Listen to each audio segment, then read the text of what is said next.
श्री कृष्ण कहते हैं कि भक्ति में अगर मन लगने लगे तो समझ लो कि आपने भगवान को नहीं बल्कि भगवान ने आपको चुना है। दोस्त, आज का यह वीडियो बहुत ही महत्वपूर्ण है क्योंकि आज के इस वीडियो में हम बात करेंगे स्वयं भगवान श्री कृष्ण के श्री मुख से निकली श्रीमद् भागवत गीता के दिव्या ज्ञान से प्रेरित ऐसे पवित्र और अनमोल विचारों की, जो आपके जीवन से सारे दुख, चिंता और निराशाओं का अंत करके जीवन को नई ऊर्जा, उमंग और खुशियों से भर देंगे।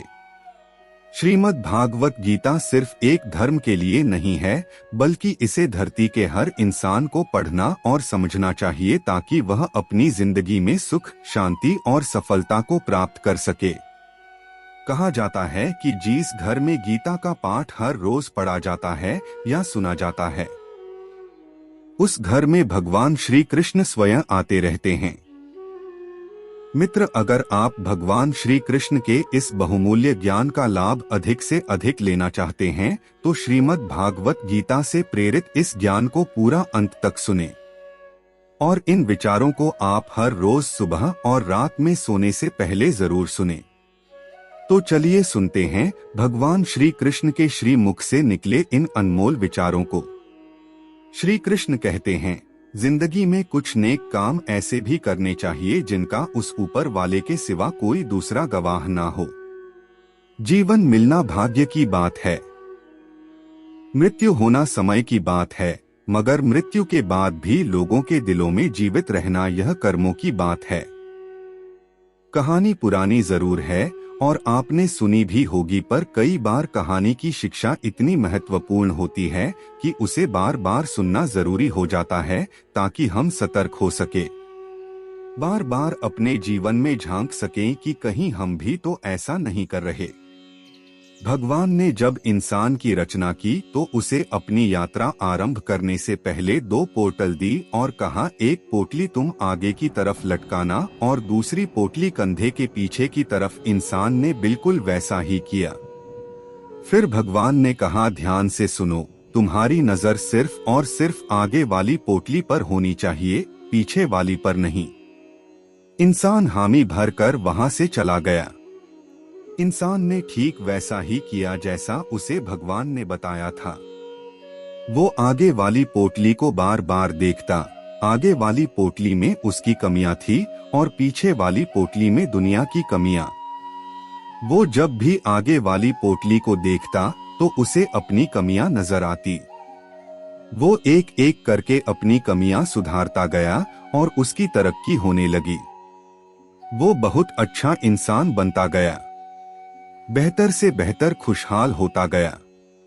उसने कभी भी पीछे वाली पोटली पर नजर तक नहीं डाली। एक बार वो तालाब के किनारे नहाने के लिए रुका। उसने दोनों पोटलियां उन तालाब के किनारे छोड़ दी। नहाकर जब वो बाहर आया तो उसे समझ ही नहीं आया कौन सी पोटली आगे वाली थी और कौन सी पीछे वाली, क्योंकि दोनों बिल्कुल एक जैसी थी। अब गड़बड़ ये हुई कि उसने पीछे वाली पोटली आगे टांग ली और आगे वाली पीछे। अब उसे पूरी दुनिया में कमियां ही कमियां नजर आने लगी। ये ठीक नहीं, वो ठीक नहीं, बच्चे निकम्मे हैं, पड़ोसी बेकार हैं, सरकार बेकार हैं। जहां देखो वहां कमियां। अब वो हर जगह कमियां ढूंढने लगा सिवाय खुद के, क्योंकि उसे भगवान की वो बात याद थी कि नजर सिर्फ आगे वाली पोटली पर रखना। अब बेचारे का बहुत बुरा परिणाम होने लगा। वो पतन की तरफ बढ़ने लगा। नकारात्मकता ने उसे घेर लिया। हर इंसान उसे बुरा लगने लगा। उसकी दुनिया नरक बनने लगी। अब उसे समझ नहीं आ रहा था कि आखिर चक्कर क्या है। वो वापस भगवान के पास गया। भगवान ने उसे समझाया, जब तक तेरी नजर खुद की कमियों पर थी तू तरक्की कर रहा था, क्योंकि तू खुद को सुधार रहा था, और जैसे ही तूने दूसरों की कमियां देखनी शुरू कर दी वैसे ही तेरा पतन आरंभ हो गया। दोस्त, यही हकीकत है। जब जब हम अपनी उंगलियां दूसरों पर उठाएंगे तब तब हम केवल और केवल अपना ही नुकसान करेंगे। हम किसी को भी नहीं सुधार सकते। आध्यात्मिकता की नजर से देखें तो हर कोई अपनी यात्रा पर है। हम खुद की कमियां सुधार ले, खुद को बेहतर बना लें। रोज खुद को पिछले दिन से बेहतर बना लें, यही जरूरी है। किसी ने क्या खूब कहा है, झांक रहे हैं इधर उधर, तब अपने अंदर झांके कौन। ढूंढ रहे दुनिया में कमियां, अपने मन को ताके कौन। दुनिया सुधरे सब चिल्लाते, खुद को आज सुधारे कौन। पर उपदेश कुशल बहुतेरे, खुद पर आज विचारे कौन। हम सुधरे तो जग सुधरेगा, ये सीधी बात विचारे कौन। श्री कृष्ण कहते हैं, सब्र कोई कमजोरी नहीं होती, बल्कि यह वह ताकत होती है जो सभी में नहीं होती। दुआएं कभी खाली नहीं जाती, बस सही वक्त पर कबूल होती है। मनुष्य अपने विश्वास से निर्मित होता है। जैसा वह विश्वास करता है वैसा ही वह बन जाता है। हर चीज की नकल की जा सकती है, लेकिन चरित्र और व्यवहार नहीं।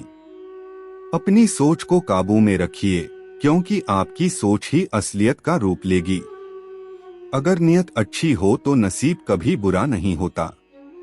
दिमाग में विचारों की भीड़ जितनी कम होगी, जिंदगी का सफर उतना ही आसान होगा। मन का झुकना भी बहुत जरूरी है। सिर्फ सर झुकाने से भगवान नहीं मिलते। अगर आप उन बातों और परिस्थितियों की वजह से चिंतित हो जाते हैं जो आपके नियंत्रण में नहीं है, तो इसका परिणाम समय की बर्बादी और भविष्य का पछतावा है। आप दुख पर ध्यान देंगे तो हमेशा दुखी रहेंगे। आप सुख पर ध्यान देंगे तो हमेशा सुखी रहेंगे, क्योंकि आप जिस पर ध्यान देते हैं वही चीज सक्रिय हो जाती है। श्रीमद् भागवत गीता में भगवान श्री कृष्ण कहते हैं कि जिस तरह प्रकाश की ज्योति अंधेरे में चमकती है, ठीक उसी प्रकार सत्य भी चमकता है। इसलिए मनुष्य को हमेशा सत्य की राह पर चलना चाहिए। मृत्यु एक अटल सत्य है जिसे कभी बदला नहीं जा सकता है। इस संसार का जब से निर्माण हुआ है तब से जन्म मृत्यु का चक्र चलता आ रहा है। कोई मनुष्य चाहे लाख चीजें जान ले, चाहे वो पूरे जगत को जान ले, लेकिन अगर वह स्वयं को नहीं जानता तो वह अज्ञानी है। कान्हा कहते हैं, अगर कोई आपको ठुकरा दे तो बुरा मत मानना, क्योंकि वे वास्तव में आपकी कीमत नहीं जानते। बुरा वक्त गुजर जाता है, बस उस ऊपर वाले को हमारा सब्र आजमाना होता है। चेहरे पर हमेशा मुस्कान का ये मतलब नहीं कि जीवन में संघर्ष नहीं, बस ऊपर वाले पर भरोसा ज्यादा है। जिंदगी में अगर कुछ बड़ा करना है तब दो चीजें हमेशा याद रखना कि जो खोया है उसका गम नहीं, जो पाया है वह भी किसी से कम नहीं। तबीयत से व्यक्ति जितना कमजोर नहीं होता, उससे ज्यादा वो नकारात्मक विचारों से थकता है। जिंदगी में हम कितने सही और कितने गलत है, ये सिर्फ दो ही शख्स जानते हैं, परमात्मा और अंतरात्मा। नकारात्मक विचारों को अपने मन में प्रवेश करने की अनुमति ना दो, क्योंकि यही वो एक चीज होती है जो हमारा आत्मविश्वास कम कर देती है। कामयाबी कुछ नहीं, बस एक नाकामयाब व्यक्ति के संघर्ष की कहानी होती है। आपके खिलाफ होने वाली बातों को खामोशी से सुन लीजिए। यकीन मानिए वक्त उन्हें बेहतर जवाब देगा। जिसने अपने को वश में कर लिया है, उसकी जीत को देवता भी हार में नहीं बदल सकते। अगर लोग आपकी अच्छाई को आपकी कमजोरी समझते हैं तो ये उनकी समस्या है। आप आईना हो, आईना बने रहो। फिक्र वो करे जिनकी सूरत खराब है। श्रीमद् भागवत गीता में भगवान श्री कृष्ण कहते हैं कि हे अर्जुन, तुम्हारा क्या गया जो तुम रोते हो? तुम क्या लाए थे जो तुमने खो दिया? तुमने क्या पैदा किया था जो नष्ट हो गया? तुमने जो लिया यहीं से लिया, जो दिया यहीं पर दिया। जो आज तुम्हारा है कल किसी और का होगा, क्योंकि परिवर्तन ही संसार का नियम है।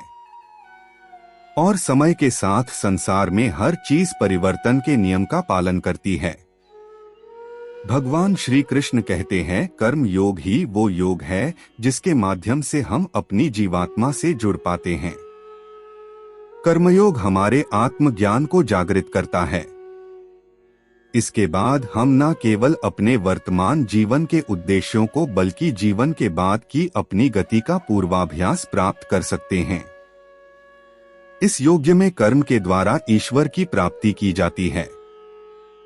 श्रीमद् भागवत गीता में कर्म योग को सर्वश्रेष्ठ माना गया है।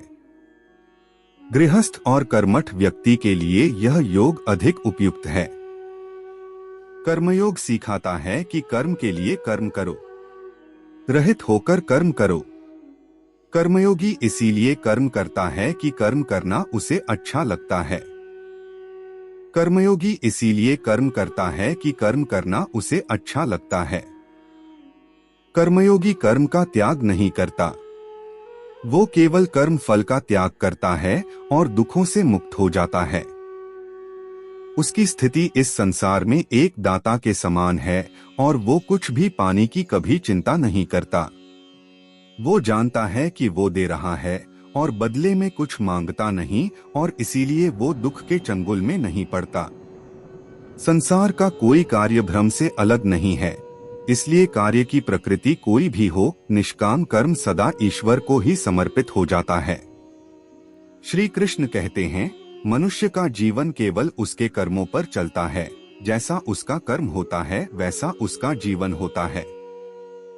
जो मनुष्य मुझसे परम प्रेम करके इस परम रहस्य युक्त गीता शास्त्र को मेरे भक्तों में कहेगा, वो मुझको ही प्राप्त होगा।